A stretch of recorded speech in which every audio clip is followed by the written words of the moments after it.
Hey folks, it's Jeff Walker, and today we're going to be talking about lists. This course is all about building a list, building your list, creating that list. It's about building a relationship with the people on that list. It's about how to communicate with them, what to mail them, and ultimately making a lot of money from your lists. Now, I started my internet business way back in 1996.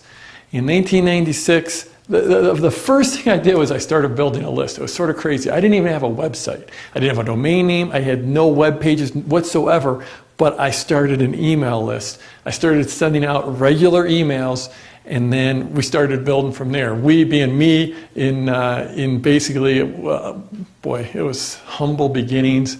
I literally, the baby's changing room. We had a couple little babies, and there was a changing table, and there was my little itty bitty desk with my computer, and that's where I started publishing from. That original list, I sent my very first email out to 19 people. It was sort of everyone I could think of that had an email address back then. Not too many people had email addresses, and one of those email addresses was actually, I say 19 email addresses, and one of them was my second email address, and one of them was my wife's email address. So I'm probably cheating a little bit. It probably really didn't have the full impact of having 19 people on the list.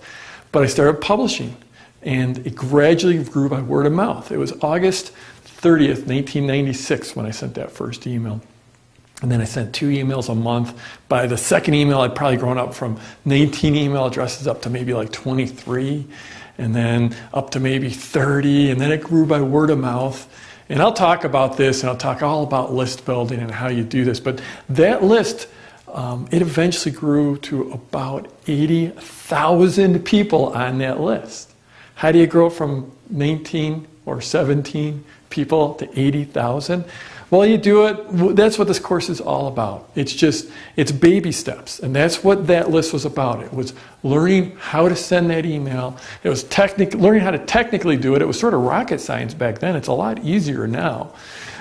Figuring out how to send out those emails, figuring out how to connect with those people on that email list, figuring out how to profit from that, and figuring out how to continue to grow it. And what's the difference between a list of 19,000 and a list of 20,000 or 30,000 or 80,000?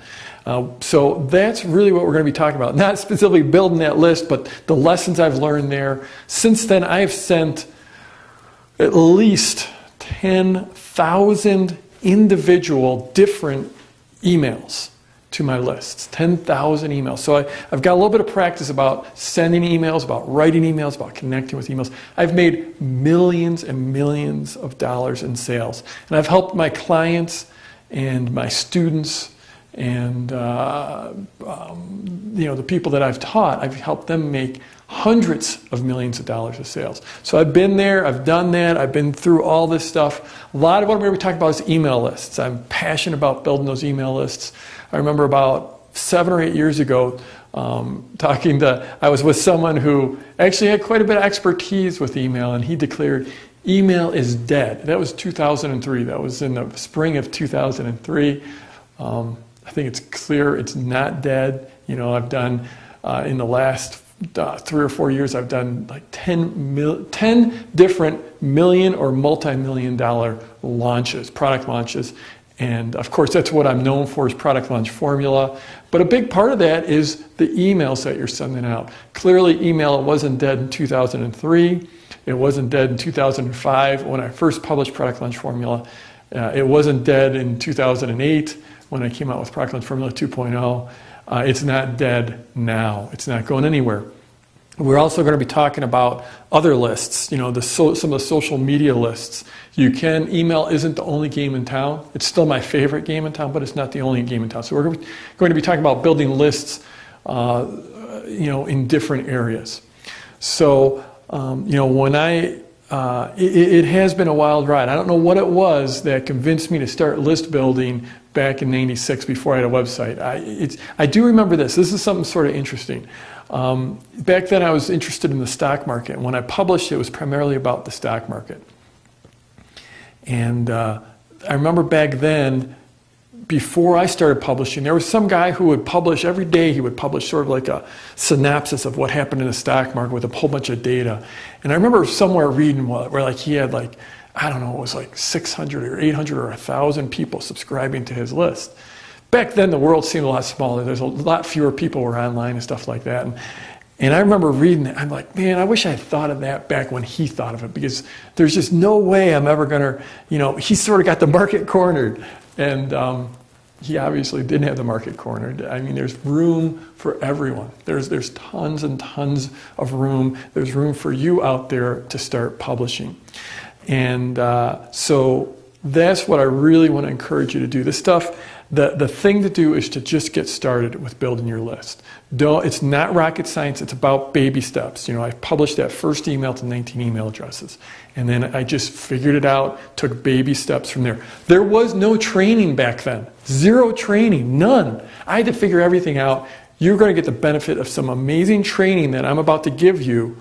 But it is about just getting started in those initial baby steps. So let's talk about, I've got this marker here and I got a big whiteboard, so I need to start making diagrams and stuff and make this really cool.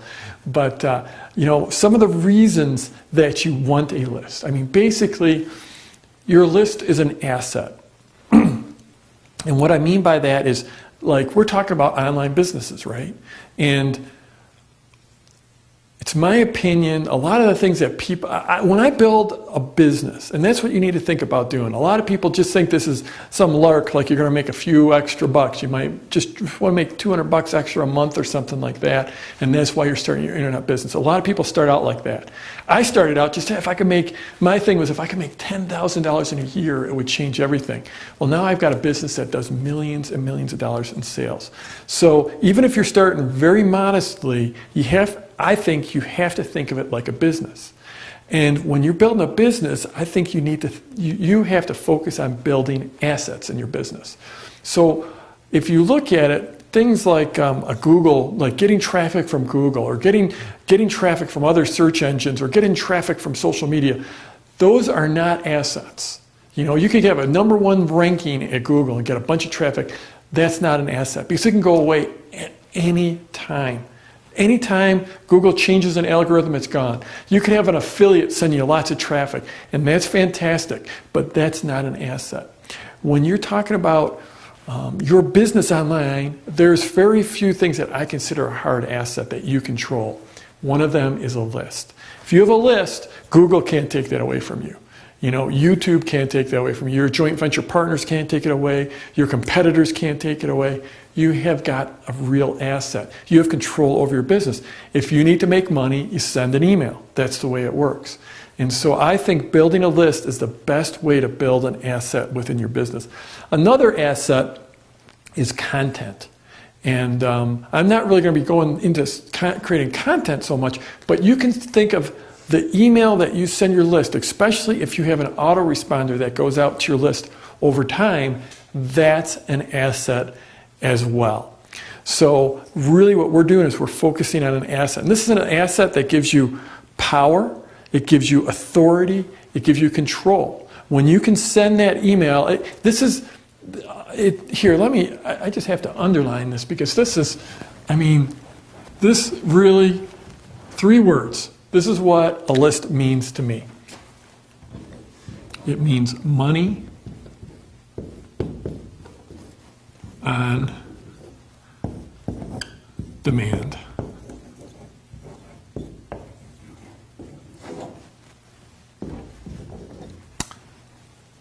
You need more money, you send an email out to your list.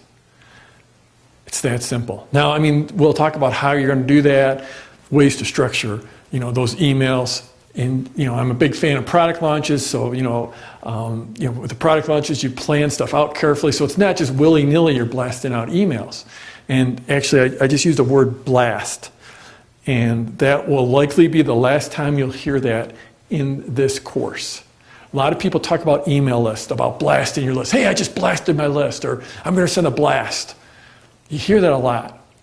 I've got a rule within my business. In my business, the word blast is not used when you're talking. It's not used in the same sentence as email. You can't do that.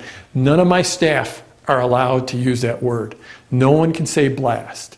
Because when you're emailing your list, The key with a list is having a relationship to that list. Having them feel like they know you, like they trust you, like they want to open your emails. Like when your email's coming to them, they know you're not a personal friend sending you that email, but you want them to think of you like a personal friend. You want them to think that they feel like they know you. Feel that like these communications are expected and what they get in those communications are what they're looking for. That's really, really important. As we go through this, you'll hear me talk about relationship over and over and over again. And it's not that's why I don't like that word blast. You don't blast your friend. Like if you're writing to your friend that's saying, hey, you're gonna send an email, hey dude, wanna meet for dinner tonight? You're sending an email, you're not blasting them, right? You don't blast your friends with a note. You don't blast your friends and say, hey, let's go grab some drinks, or let's have a lunch, or you want to go camping this weekend. You don't blast your friends. So I don't use that word when I'm talking about emailing my list. And I've taken that much further. No one in my company is allowed to use that word. And if they do, I'm a pretty nice boss, I think. I'm pretty friendly with the people working with me, working for me, but I don't have any patience with using that word blast. So the key point isn't, it's not about the word, it's about the relationship. And that's what you need to strive for with your list, that you have a relationship with that list. The other thing we're going to focus on is the idea of the size of your list. A lot of people, when they're starting out, they hear about someone's got a list of, I already talked about 80,000 people, or they'll hear someone's got a list of 1,000 people or 2,000. Someone's starting out, they hear a list of 2,000, it's like, oh my gosh, if I had a list of 2,000, it would be so awesome.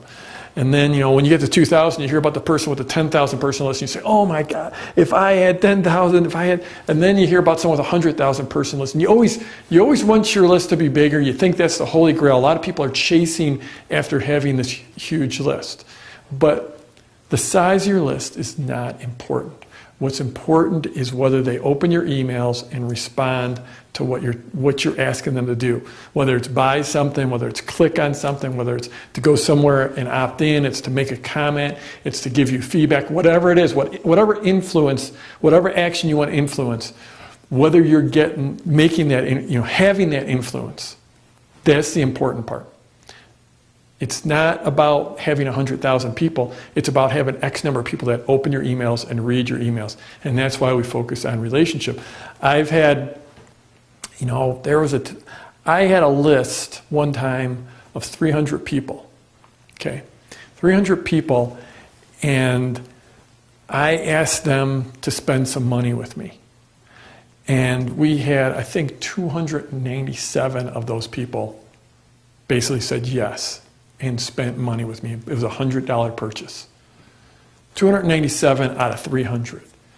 That's a relationship with a list. Now, it's insane. You don't ever expect to get anything like that. There's all kinds of extenuating circumstances. It was a very rich community. I'd been helping them out for a long time. It was all about their community with each other, and also about this warm relationship with me. But 280, that's like off the charts. I mean, most of the time, if you can get a 5 or 10% response, it's amazing. I got 208, that's 99% response. What I'm saying isn't, I'm not trying to brag, because it was very extenuating circumstances. It only happened once for me. But that just goes to show you, that list, if you do the math, that list generated $29,700. That's an insane number out of a list of 300 people. Much better to have that list than to have 100,000 people where almost no one bought the product, no one opened the emails. So the thing that I want you to remember is that it's not about having that huge list. It's about having a list with a warm relationship. Ideally the best is you do have a huge list and you have a warm relationship with them, but it's about results. What kind of results can you get from your list? Like I said, when I started out, I was looking at the one guy, and he had somewhere between 500 and 1,000 people on his list, and I thought that was almost unachievable. When I had 19 email addresses that I'm mailing to. Just don't fixate in the numbers, and don't let it stop you. In other words, some people, they hear about that 100,000 person list and they get worried about even starting. So please do not let it stop you. This is all about baby steps and getting started right now.